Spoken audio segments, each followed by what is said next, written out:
All right, and welcome to the third installment of this new initiative that Roseanne Rabiola, Mila, and myself, Patrick Lovell, are trying to bring you with our new version of the Truth Bomb Riffing the Kind on a daily basis to try to keep everything tight and encapsulated to what's happening and kind of the news that we're all sort of trying to filter through, while at the same time trying to get you folks out there to understand what we have in context to what's at stake, because we've been doing this for 2.5 years, but at the same time, without a website that we have currently. And the beautiful thing about it is that no matter what happens, it's like the more things change, the more they stay the same. And so, without further ado, let me just turn it over to you, Roseanne. What's on your radar today, my friend? Okay, I usually don't look at things about celebrities, or I don't even know who some of the popular people are, as I demonstrated yesterday. But anyway, so today I see this thing about Harvey Weinstein. Okay, so I see a picture of him. He's in the wheelchair. The guy's scum. Now, so he pleads guilt. He pleads not guilty to a new New York sex crime charge. A new one. Okay. How many are there? Okay, I'm not even gonna guess. But so he pleads not guilty in a Manhattan courtroom on today's Wednesday. Yeah, this afternoon. Okay. He's 72 years old. He looks older than I am, which is a good thing. Okay. Uh, and he got to the court from Bellevue Hospital. Okay. They took him from fucking Bellevue. He had been recovering from emergency heart surgery. I don't care what kind of surgery he was suffering from. But here's what really got me. He had been at Rikers. At Rikers. That to me was justice. Okay. Now, who knows? Okay, they couldn't. This was from the New York Post. I saw it, and then I saw a video. Who knows that this fucking scumbag was in Rikers? Do all the, you know how I call the financial terrorists, I call them the big boys. Do the big boys know that Weinstein was cooling his fat ass in Rikers? Do they know that? You bet your ass they do. Okay. Is it stopping them? No. Okay, Yes. so we Yes. gotta think about that. Is it stopping them?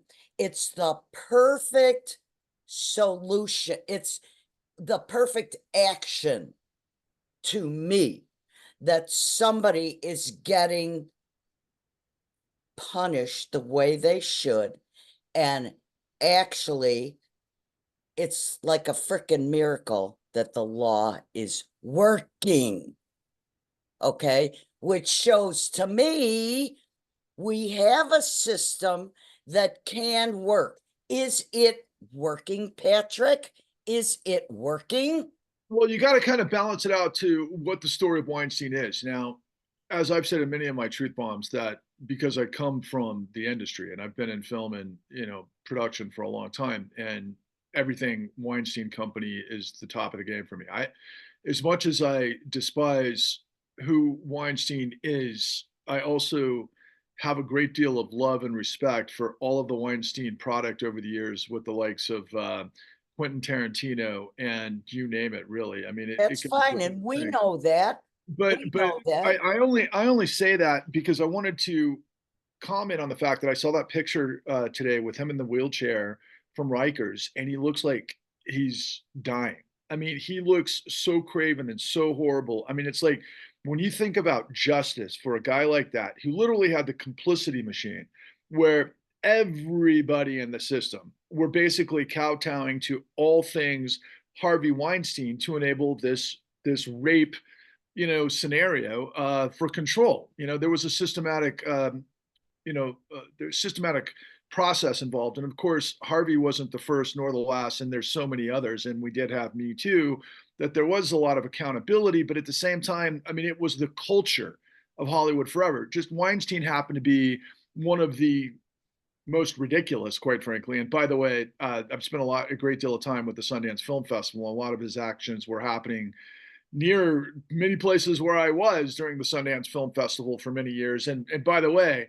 Harvey threw me out of one of his parties because I had mentioned something to him, and that's another story. But can justice be done? In this particular case, it kind of feels like it when you see this great Hollywood mogul who was untouchable for decades and decades, basically, just pathetic. I mean, he just looks like such a freaking Reduced, schmuck.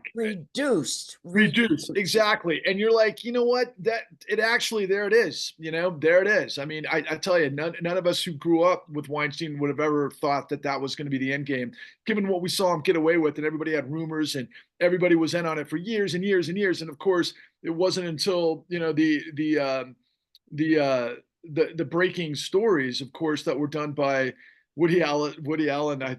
Why can't I think of his name? The guy from the New Yorker. Anyway, it'll come to me. But the fact of the matter is, the question is, was there justice done, and were the big boys paying attention? Let me tell you, when I interviewed during the con, for example, the lead editor, who's actually, this is a great segue now that I think about it, the gentleman who wrote the Chicken Shit Club, who came out of ProPublica, if I pronounce that correctly. I'm tongue-tied for a moment. But Jesse Eisinger, and he and his team actually did the deep dive on blowing up the stuff that's going on with Clarence Thomas, and also with Judge Samuel Alito. Those are the guys that finally, I mean, this is like, what, 2 years old. I mean, it's still relatively fresh, but it plays into what I wanted to talk about in this dialogue today, which is the revelations of what Justice Roberts was doing in context of what we've been trying to get people to understand as it relates to qualified immunity with the police, presidential immunity, but this specifically being presidential immunity because it was Justice Roberts working behind the scenes because, among other things, a guy by the name of Leonard Leo.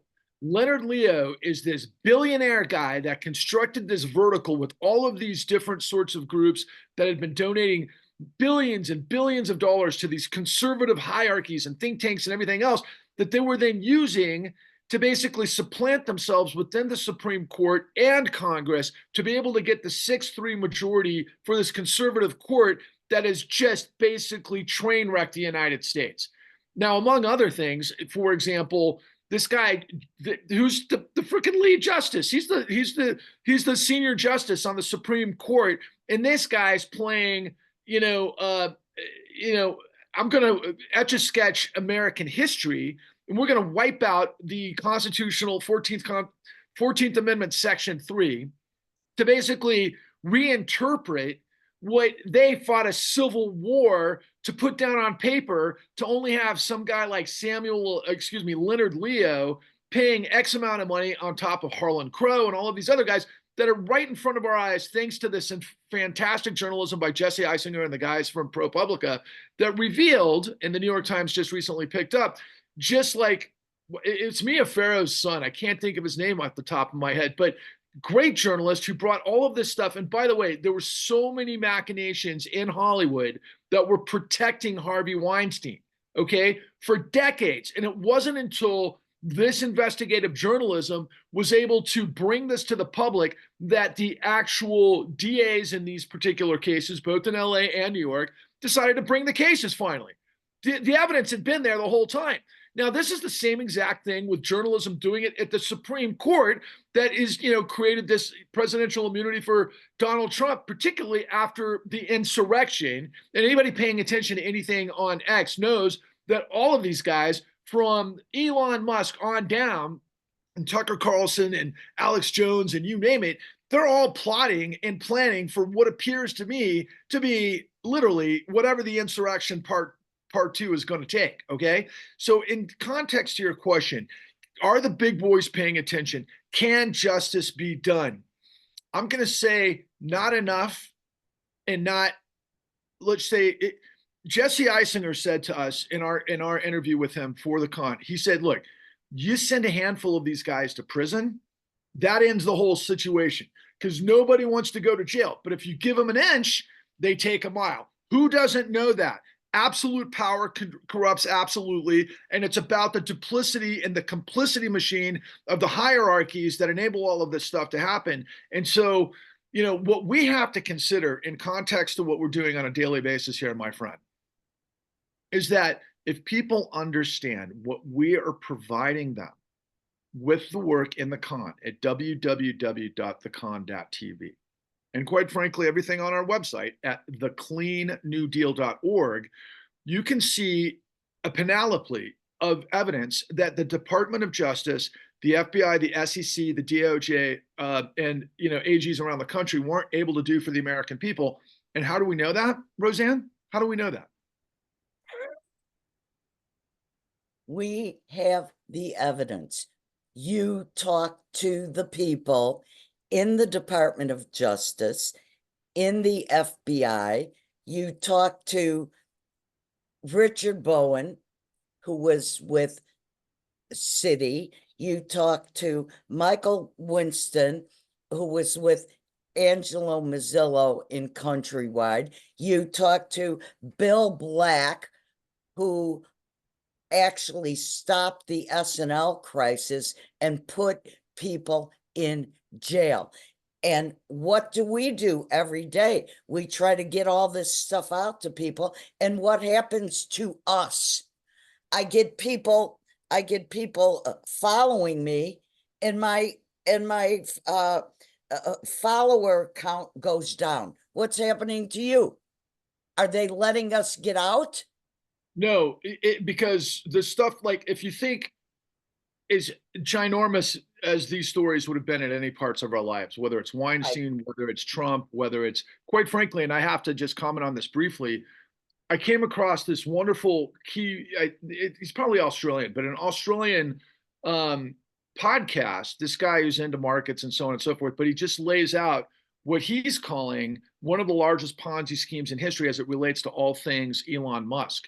And as I was going through this, and I don't want to go into all of the details, but that dovetails into the story that we're revealing also, because of what we revealed by way of the other side of this, which is the Federal Reserve policy that's literally pumped trillions of dollars to billionaires for the last 13 years. And oh yeah, by the way, today is literally my 13th anniversary of when I shoved off on the first part of my adventure when I went to go cover my first documentary film at Occupy Wall Street. So, wow, that's a very meaningful anniversary for me. But in context to all of this stuff, whether it's Harvey Weinstein, whether it's the Supreme Court, whether it's CEOs of the largest financial institutions in the world, or a CEO of one of the largest, most profitable companies in the world, as we learn from what you just said, what we've learned from everybody in the system. And when I asked you, how did we know? Well, because we did the work, right? We went to the FBI, the DOJ, the SEC. We dealt with all the senior people. We got the goods that they revealed to us how the whole thing worked and how they had their hands handcuffed so they could not actually do the work of the people at these institutions that are by and for the people in our democracy. They were handcuffed by corruption.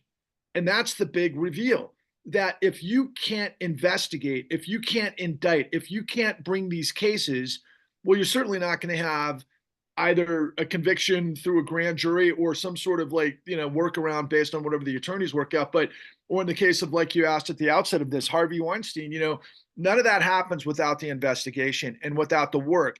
And so what we've seen over and over and over is revolving door, people from white shoe law firms and big time, financial firms and everything else working in unison to get positions at the highest levels of government to make sure that the work of we the people cannot be done. And that's what we're trying to reveal to everybody within the context of this whole thing. And, I mean, it's insane what these guys continue to get away with when people that get paid a lot of money and they have billions of dollars of resources at the Department of Justice and the FBI. When Yep. they don't have the will to be able to prosecute these huge cases, that's when America has to go, are you kidding me? And instead, every single day, we're bombarded with 50 million stories to Sunday to make us think about everything but But what we're talking about. that's right. That's right. Patrick, I know you wanted me to tell you when your time was up. Your time was up 2 minutes ago. Well, Okay. there we go. So there we have it for today. I guess that's it, right? But that's okay. That is fine. My final word is going to be follow me on Twitter at Roseanne Rabiola M. Follow Patrick at Patrick Lovell 1. And I am going to tell you failure is not an option. I hand it to you. It was the journalist's name who did this fantastic work on Weinstein and the complicity machine is Ronan Farrow, who was Mia Farrow's son. Don't- So look, the bottom line is that we're at the end of this, but we're not at the end. We're going to have to do this really quickly because this is the reason why we're doing this. So America, if we can get you to understand where we're coming from, we got to start with this, okay? We all have to ask everywhere we can, all over the country, to Governor of Minnesota, Tim Walz, VP candidate, because he's a real guy. He wasn't created in a hedge fund or a think tank or an Ivy League sort of institution with revolving doors with a white shoe law firm.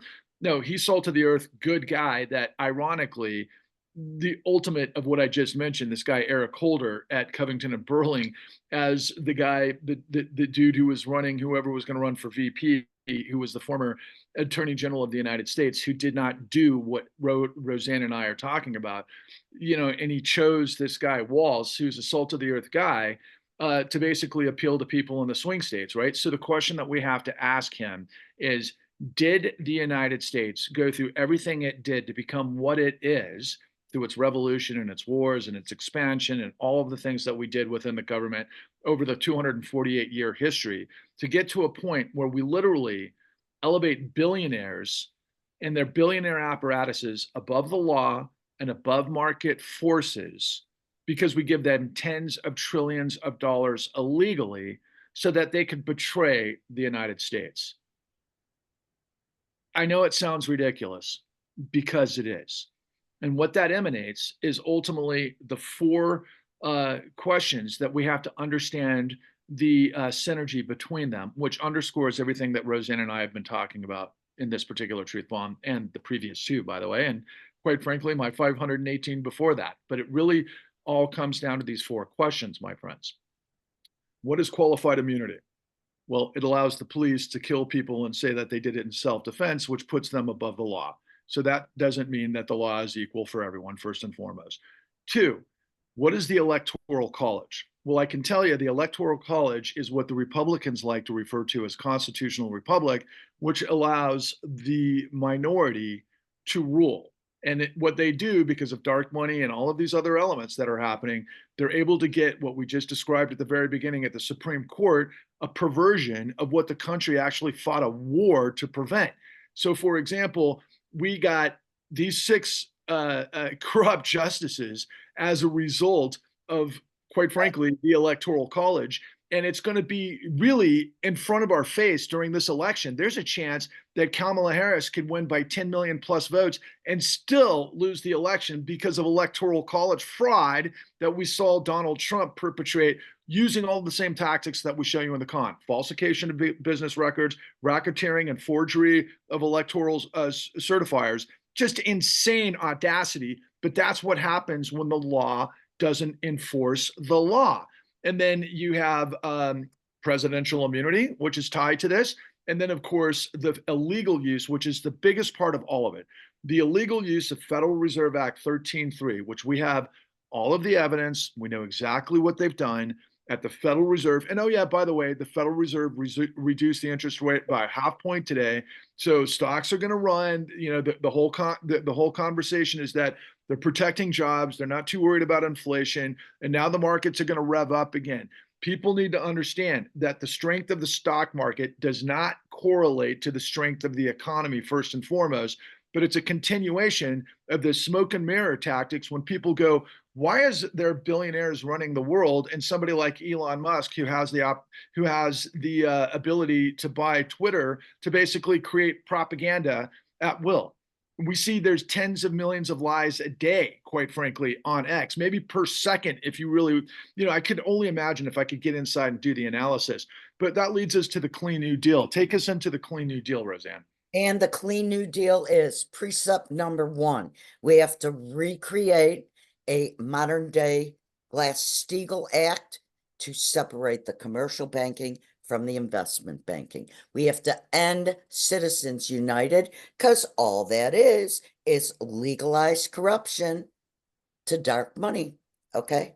We have to demonstrate how that $71 trillion was looted illegally, operative word, illegally, by our system. It betrayed our institutions. It propped up the billionaires and all their little fancy dancy apparatuses, okay? And put these big boys above market forces, okay, while betraying tens of millions of Americans through a monumental global, this is not our hyperbole, global criminal racketeering ring, using our financial and judicial system to do that. There is a lot better way to spend $71 trillion than to give it to On corruption, benefiting a teeny minuscule percentage of our country. you never have to ask where are we gonna find the money. People trust or how you're going to pay for it. You don't have to say that. Then we got to expand the Supreme Court to 13 justices and enforce this canon of ethics and make these corrupt perpetrators accountable. You got to stick them in Rikers. Okay, we'll stick them. And claw back the money that they stole illegally through corruption. Okay, then we got to end qualified immunity. We got to end presidential immunity, and we got to end the Electoral College. And you can see all of that over and over and over again at thecleannewdeal.org. Go there, look at everything, wrap your head around it, and freaking share it. You got to do it. There's only one story, and it's corruption. When you live in truth, you live in light. When you lie, you're depraved. When you have the truth, you're bulletproof. When you live a lie, inside you die. Please, people, stop buying lies. Stop lying.